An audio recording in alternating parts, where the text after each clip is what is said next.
আমি শুরু থেকেই বলেছি এটা আমার পরিবার, এবং এটা প্রমাণ করতে আমি এসেছি। আমি হেরেছি জেতাতে কি, আমার পরিবারেরই একটা অংশ আমাকে সামনে পথ দেখাবে এবং আমাদের দাবি দাওয়া পূরণ করবে। যাই হোক, এই সংঘটা শুরু করে আমার আমাদেরই একজন সহকর্মী এবং আমার সম্পর্কে আত্মীয় হয় তৌকির আহমেদ।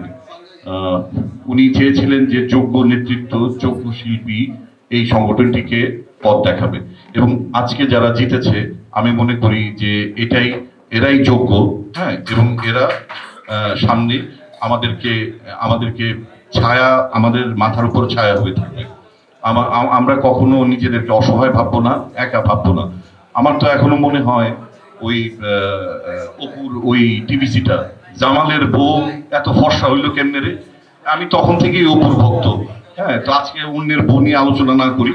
হ্যাঁ, তো যেটা হচ্ছে, সবাই ভালো থাকবেন এবং সবার জন্য অনেক অনেক শুভকামনা। আর দুজনকে, পাবেল ভাই আর পাবেল ভাইকে কি বলবো, অপুকে তো একদম পারফেক্ট, মনে কি দুই ভাই। তো আমার মনে হয় যে খুব সুন্দরভাবে কাজগুলো আগাবে এবং সবাই ওনাদের সবার জন্য দোয়া করবে।